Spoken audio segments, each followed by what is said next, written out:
ఇదే ఇల్లు. మీ ఆయన పేరేంటి? ఏడాకుల వెంకట్రావు.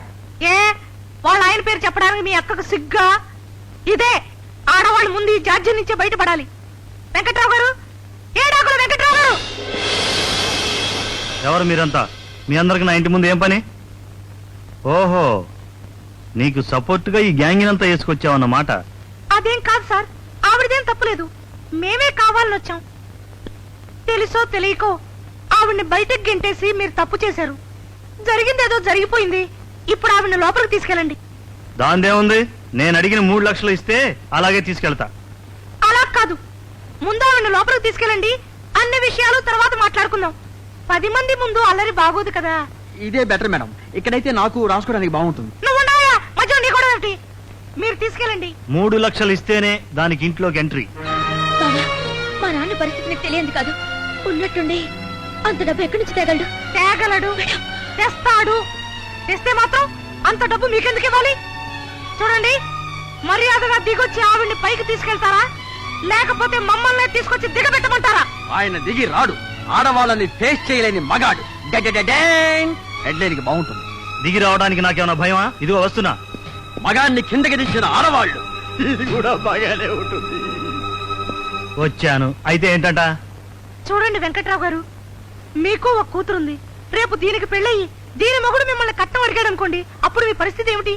ఆ పరిస్థితి నాకు రాకూడదనే ముందు జాగ్రత్త పడుతున్నా. ముందు జాగ్రత్తతో కాదు, మందు జాగ్రత్తతో. అయినా అంత జాగ్రత్త మీకు అక్కర్లేదు రండి. మీ కూతురికి పెళ్ళయ్యే నాటికి కాలం మారిపోతుంది. దాన్ని గనక కట్నం అడిగితే మొగుణ్ణి అత్తమామల్ని చెప్పుతో కొట్టే రోజు వస్తుంది. ఆవిడికి ఆ ధైర్యం లేదు కాబట్టి మేమంతా వెంట రావాల్సి వచ్చింది. ఏమిటే తెగ రెచ్చిపోయి మాట్లాడుతున్నావు? నాతో ఫైటింగ్ వచ్చావా? మేమందుకు రాలేదు.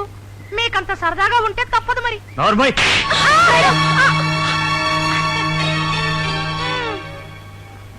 ద్వితీయ విఘ్నం కాకుండా ఇంకొకటి కొడతారా?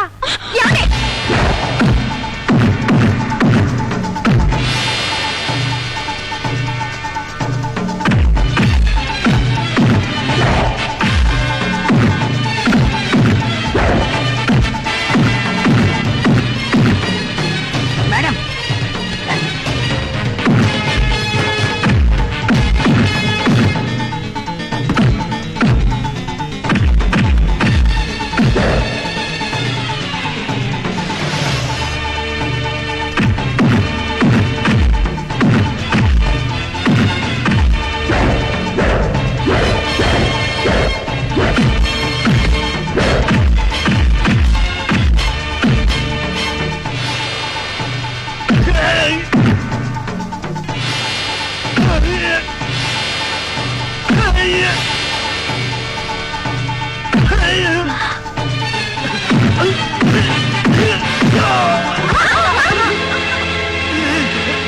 మేడం, మేడం, నన్ను వదిలిపెట్టండి.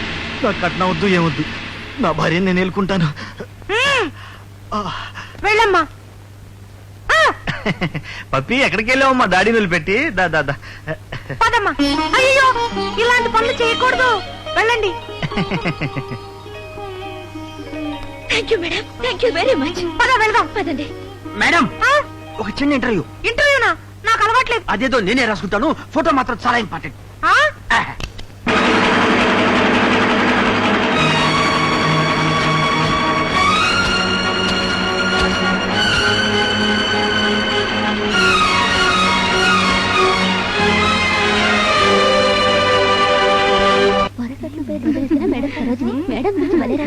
Madam, congratulations. నిన్నటి విషయం పేపర్లో పడింది. అవునా? మీ ఫోటోలే మేడం. కంగ్రాచులేషన్స్, మీరు బుక్ అయిపోయారు మేడం. ఫైనల్ గా బుక్ అయిపోయారు. ఇక నుంచి మీరు ఈ హాస్టల్ కి పరిమితం కాదు. మీరు పబ్లిక్ ఫిగర్. మీ గురించి జర్నలిజం కూడా ఎక్కుస్తుంది. నాకు టైం అయింది, వస్తాను. ఏ సౌందర్య, ఎక్కడికి? నేను వెళ్ళి ప్రసాద్ ని కలిసి నా ప్రాబ్లం సాల్వ్ అయిపోయిందని చెప్పొచ్చేస్తాను. దానికంత కంగారెందుకు? అతనికి అన్ని విషయాలు తెలుసు. అతనికి ఎలా తెలుస్తుంది మేడం? నువ్వే చెప్పావుగా జర్నలిజం కూడా ఎక్కుస్తుందని. ఈ పాటికి పేపర్లన్నీ చదివే ఉంటాడు. అయినా సరే నేనే వెళ్ళి పర్సనల్ గా చెప్తే సంతోషిస్తాడు. Bye bye.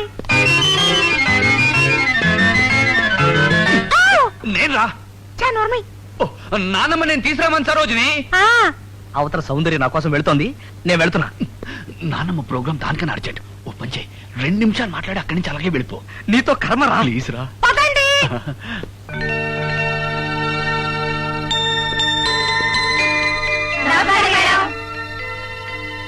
రామ్మా సరోజిని రా.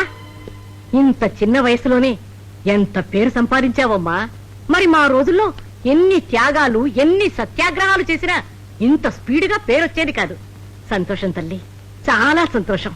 చూడు, వీళ్ళందరూ నిన్ను కంగ్రాచులేట్ చేయడానికి వచ్చారమ్మా. Congrats madam. Congrats madam. Congratulation. Hello hello. ఈవిడ మిసెస్ సులోచన నాయుడు, హైదరాబాద్ మహిళా మండలి ప్రెసిడెంట్.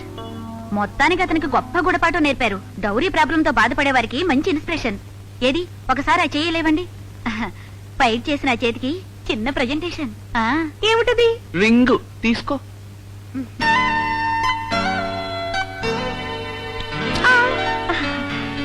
ఈవిడ మిసెస్ సుకన్యాదేవి, అనాథ బాలికల హాస్టల్ వార్డెన్. సరోజిని గారు, నిన్న మీరు చేసిన పని చాలా బిగ్. చాలా స్మాల్ అండి. చాలా బిగ్ అంటుంటే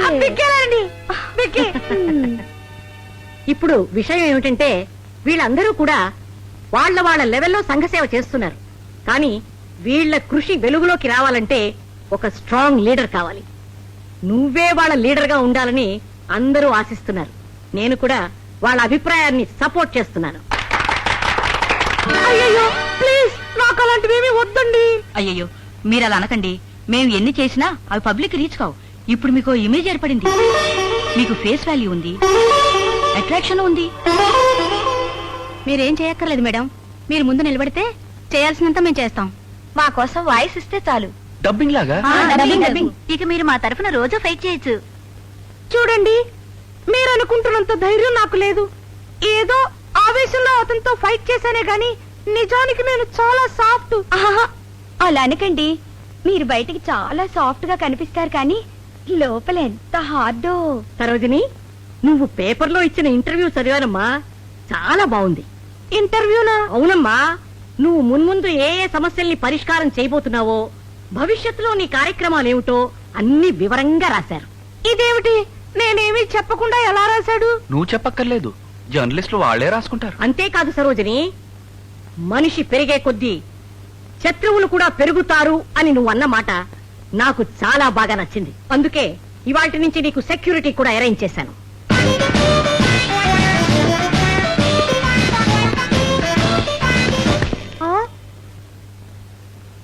ఏం చేస్తారు వీళ్ళు? ప్రతి క్షణం నీ వెనకుండి నిన్ను కాపలా కాస్తారు. ప్రతి క్షణమునా?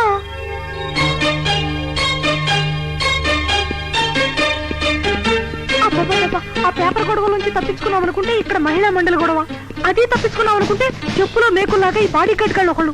అవతల సౌందర్యం ఎదురు చూస్తుందిరా. మాట దేవుడు అరుగు. ముందు ఆ రాయుడి దగ్గర నుంచి నెగిటివ్ తెచ్చుకోపోతే నీ బతుకు నెగిటివ్ అవుతుంది. ఓహో, అది ఒకటి ఉంది కదూ. ముందు వీళ్ళ సంగతి తెలిసేయాలి. తెలుద్దాం. Yes, madam. బాబు బాడీ గార్డులు, మావి టెంక మీద ఈగల్లాగా మేడం బాడీ మీద వాలమని కాదు. మేడం ప్రైవేట్ గా మాట్లాడుతున్నప్పుడు మీరు అక్కర్లేదు. మేడం పబ్లిక్ లో వెళ్తున్నప్పుడు మీరు సెక్యూరిటీ ఇస్తే చాలు. ఓకే? Yes, sir. ఇంకా చూస్తా వెంట పోనీ.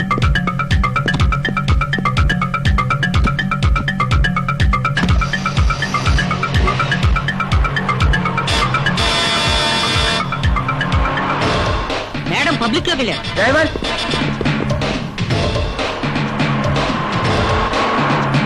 అమ్మయ్యా, మొత్తం మీద ఆ గాడ్స్ నుంచి తప్పించుకొచ్చేసావురా. పోనీ.